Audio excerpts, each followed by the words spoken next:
ang mabuting balita ng Panginoon. Pinupuri ka namin, Panginoong Jesucristo. Purihin palapakan natin ang mabuting balita. Magsiupo pang lahat. Ngayon ating pinagdiriwang ang kapistahan ni na San Judas Tadeo at San Simon. Ang magandang maalala natin sa mga pinagdiriwang po natin, pinararangalan ng mga santo, yung mga apostol ng Panginoon. Sila yung narinig natin sa Ebanghelyo. Ang may kaugnayan kay San Judas Tadeo, ibig sabihin ng Tadeo ay malakas ang dibdib. At hindi ito yung nagkanulo kay Jesus. Hindi siya yung nagkanulo. Siya'y anak ni Cleopas, tulad ng ating narinig sa Ebanghelyo, at kapatid ni Santiago, yung Santiago na bata. At siya yung nagtanong kay Jesus sa huling hapunan, anong dahilan, Panginoon, at ikaw ay sa amin lamang pakikita at hindi sa mundo? At siya rin ay ang sumulat sa isang aklat o epistola, epistle, sa Bagong Tipan. Ang laman ng kanyang sinulat ay pagtuligsa sa mga kumakalaban kay Kristo, katulad ni na Ebion at Serinto. Yun ang kanyang laban sa mga tumutuligsa ng panahon ngayon. At ang maalala natin sa kanya, sa kanilang dalawa ay pagtatanggol kay Kristo. Kahit maharap sa panganib, banta sa buhay, kamatayan. Ang mga apostol ng Panginoon na ating modelo, na sabi nga natin, mga Katoliko, hindi natin sinasamba. Dito lang din yung iba nating kapatid, kung meron tayong kapatid na ngayon ay naririto, na tumatakbo sa pwesto, sa barangay, ay papaunawa po namin sa inyo na may hindi Kristiyano Katoliko, hindi po sinasamba ang mga imahe, mga ribulto. Ang pinaglalaanan din natin na mamayang gabi na lang daw ilalagay, sabi ni Brother Earl, para may suspense, yung mga puon, tulad ng ating mga unang Pilipinong santo, San Pedro Canunsod, San Lorenzo Ruiz ng Maynila, si San Pedro Canunsod ng Cebu, si San Sebastian at ang Mahal na Birhen. Tumatanggap lang sila ng parangal sa ating mga Kristiyano Katoliko. Ang parangal sa mga santo ay tinatawag na Dulia.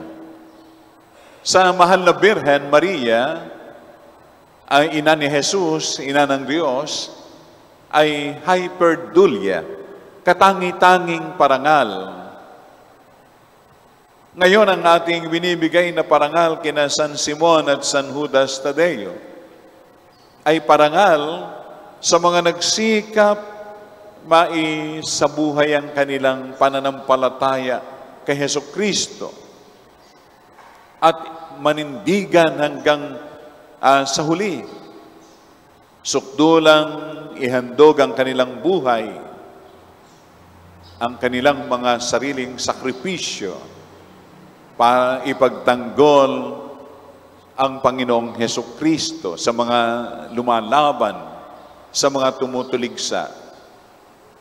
tumatanggap sina San Simon at San Judas Tadeo ng parangal mula sa ating mga Kristiyano Katoliko. Palakpakan natin sina San Simon at San Judas Tadeo. Kaya yung kasuutan po namin sa misa ay pula. Sabi nung isang sakristan, Father, nakapula po yung iba, baka sabihin nagpula ka.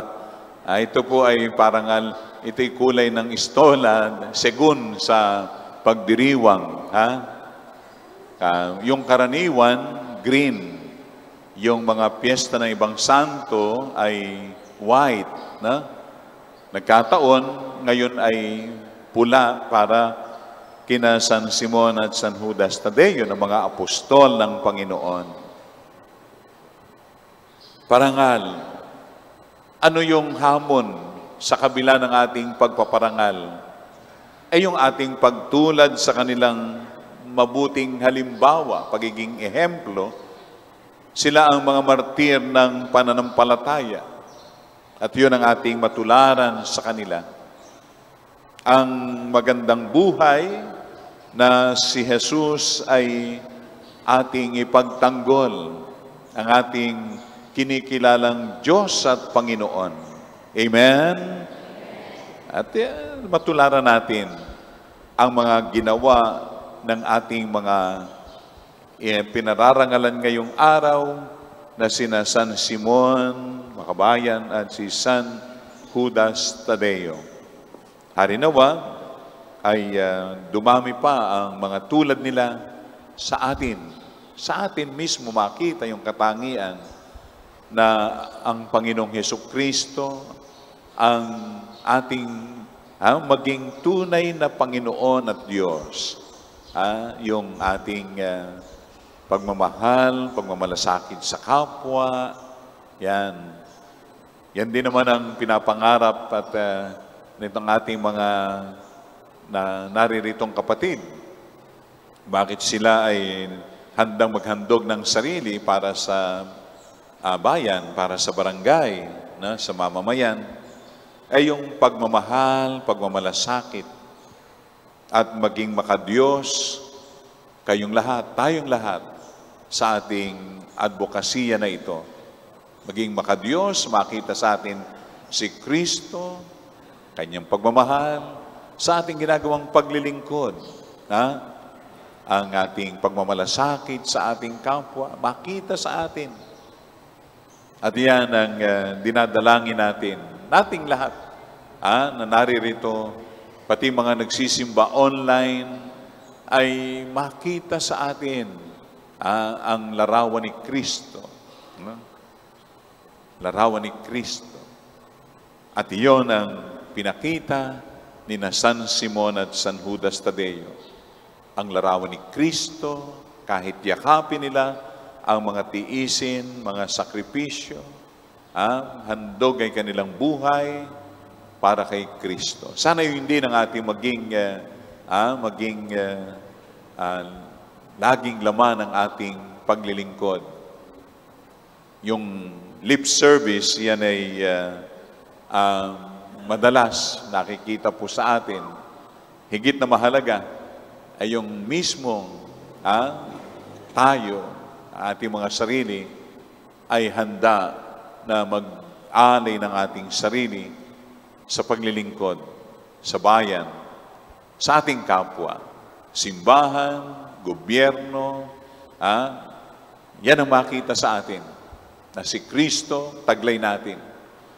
Walang dapat na dichotomy, yung pagkakahiwalay, kundi sa ating pinapahayag, ay nakikita rin sa ating ginagawa, ang tunay na malasakit, ang pagmamahal, ang tunay na paglilingkod, na handang magsakripisyo, handang maglaan ang ating sarili at buhay. Panalangin natin ang bawat isa, nang sa gayon, sa gabay ng ating mga patron, San Simon, na ngayon pinararangalan, patron San Simon at San Judas Tadeo, mga apostol ng Panginoon, ay tayo mismo ay maging larawan ni Kristo. Amen.